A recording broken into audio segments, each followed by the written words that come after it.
सही कहा, ये गलियां जो है ये तो हमारी जानी पहचानी है, क्योंकि इन पे हमने आंदोलन करते रहे। ऐसे वक्ता के तौर पे मैं आमंत्रित करूंगा पूर्व प्रदेशाध्यक्ष सचिन पायलट जी। आप जोरदार तालियों से स्वागत करेंगे सचिन पायलट जी।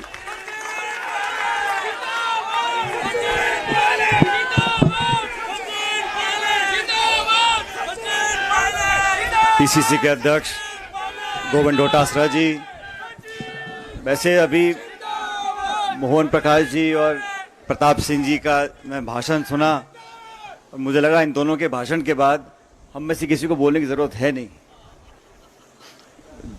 जो कुछ बोलना कहना था वो प्रताप सिंह जी ने बड़े जोश से, विस्तार से और आदरणीय मोहन प्रकाश जी ने आपको बोला।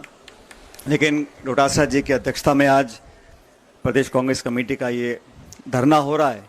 तमाम मंत्रीगण मौजूद हैं, पार्टी के सब पदाधिकारी मौजूद हैं और आप सब मौजूद हो। साथियों, हम पिछले 7 दिन से देख रहे हैं कांग्रेस ने जो आह्वान किया था महंगाई के खिलाफ, और आज हम लोग विशेष रूप से पेट्रोल डीजल गैस की चर्चा हम लोग कर रहे हैं। सब वक्ताओं ने अपनी बात को रखा। मुझे लगता है कि ये ऐसी चीजें हैं जिसके बारे में हर गृहिणी, हर घर, हर वर्ग, गांव, शहर, देश प्रदेश के लोग जानते हैं, समझते हैं। लेकिन जो बात समझाने वाली है, जिसके लिए मैं समझता हूं अखिल भारतीय कांग्रेस कमेटी प्रयासरत है कि ये जो लगातार आर्थिक आतंक हम पे छोड़ा जा रहा है, ये मात्र बढ़ी हुई कीमत नहीं है। बढ़ी हुई कीमतों के कारण बताते हैं कि अंतर्राष्ट्रीय में बाजार में दाम बढ़ गए, यूक्रेन रूस का युद्ध हो रहा है। लेकिन ये जो दाम बढ़े हैं, संघीय प्रणाली के अंदर जो देश की आय होती है उसका विभाजन होता है। केंद्र के पास कुछ हिस्सा जाता है, राज्य के पास कुछ हिस्सा जाता है। तो पिछले 70-72 सालों में जब जब टैक्स लगता था या एक्साइज लगती थी, उसका विभाजन होता था। केंद्र सरकार के पास एक अंश जाता था और राज्य सरकारों में बंटता था।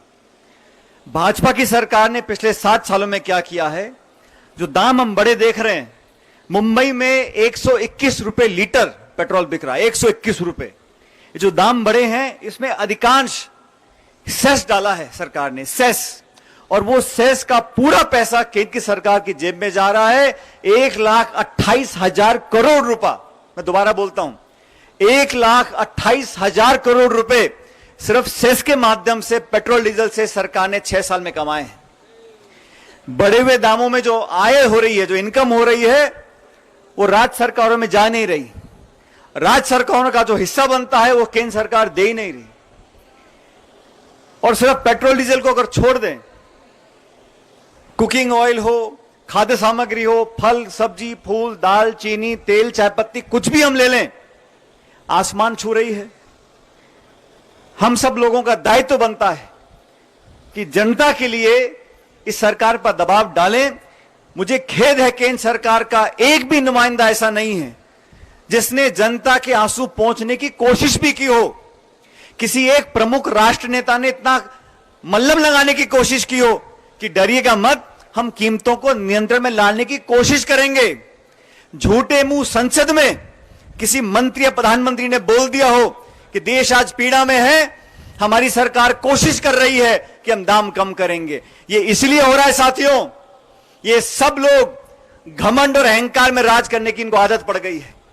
इनको मालूम है दाम कितने बढ़ जाएं, अंत में चुनाव आएगा, वो भाषण देंगे, 80 बनाम 20 की बात करेंगे, मंदिर मस्जिद की बात करेंगे, हिंदू मुसलमान की बात करेंगे, लोगों के अंदर एक भावना पैदा कर देंगे और फिर चुनाव में वोट ले लेंगे।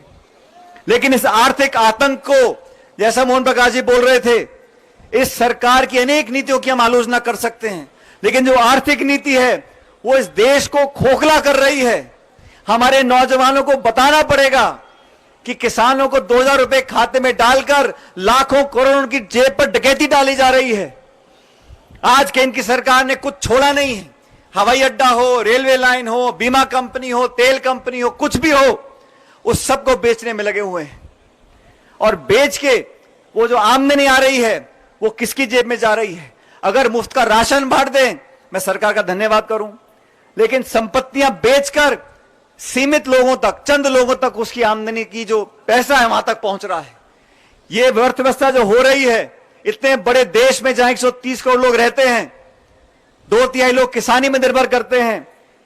कोरोना काल में लॉकडाउन हुआ, उसके दौरान हर बड़े देश ने सीधा लोगों को पैसा दिया था। मैं आप लोगों से पूछना चाहता हूं, केंद्र की वित्त मंत्री महोदया ने एक घोषणा करी थी लॉकडाउन के दौरान कि हम 20 लाख करोड़ रुपए की आर्थिक पैकेज देंगे। आप में से किसी ने उस 20 लाख करोड़ का एक नया पैसा देखा है क्या? 20 लाख करोड़ का पैकेज की घोषणा करी, वो पैसा कहां गया किसी को मालूम नहीं है। घोषणाओं में, भाषण में, विज्ञापन में, इश्तिहार में, टेलीविजन में, अखबार में, व्हाट्सएप में, मोबाइल में प्रचार, दुष्प्रचार, विरोधियों को आलोचना करना, कोसना। यह पहली सरकार है जिसने सुप्रीम कोर्ट के जजों को राज्यसभा में भेजा है। यह पहली सरकार है जिसने चीफ जस्टिस जैसे लोगों को राज्यपाल बनाया है, पॉलिटिकल पोस्ट दी है। देश में ऐसा माहौल बना है साथियों, जिसका मुकाबला करने के लिए कांग्रेस पार्टी को और मजबूती से लड़ना पड़ेगा। मुझे खुशी है गोविंद डोटासरा जी ने दौरे शुरू करे हैं, अलग अलग जिलों में जा रहे हैं, कार्यकर्ताओं से मुलाकात कर रहे हैं। लेकिन इस अभियान के साथ साथ हमें ध्यान देना चाहिए, हमारी जो मेंबरशिप है कांग्रेस पार्टी की, उसमें भी हमको गति लानी पड़ेगी। हम लोगों को जोड़ना पड़ेगा, लोगों को समझाना पड़ेगा, एहसास दिलाना पड़ेगा। धरना हो, प्रदर्शन हो, ये सांकेतिक होते हैं, लेकिन जो संदेश है वो जन जन तक पहुंचाना पड़ेगा। इस पूरे देश के अंदर भारतीय जनता पार्टी की सरकार जरूर है, लेकिन वो भी इस बात को जानते हैं कि जब उनकी पोल खुलेगी तो बार बार ये ध्रुवीकरण का जो नारा देते हैं, लोगों को बहकाने का नारा देते हैं, ये कभी न कभी नकाब उतरेगा, उतरना चालू हो गया है। लेकिन हम सबको संकल्प लेना पड़ेगा। आज हमारे घरों के अंदर आज ऐसा कौन सा व्यक्ति है जो पेट्रोल पंप पे अपने स्कूटर मोटरसाइकिल पर पेट्रोल डलवाता है, उसको पीड़ा नहीं होती होगी? मन में उसको लगता होगा मैं अपने बच्चों को कैसे पाल सकूंगा। जिस व्यक्ति की तनख्वाह 10,000 15,000 रुपए महीने की है, वो अपने 2 बच्चों के स्कूल की फीस भी देगा, उनके ड्रेस भी खरीदेगा, राशन भी चलाएगा, रसोई भी चलाएगा।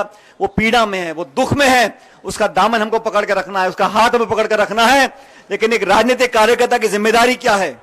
इस देश में जो विचारधाराएं फैल रही हैं, उसका मुकाबला करने के लिए संपूर्ण भारत में अगर कोई विचारधारा है तो कांग्रेस की विचारधारा है। उस विचारधारा को और व्यापक बनाने के लिए हम लोगों को और मेहनत करनी पड़ेगी।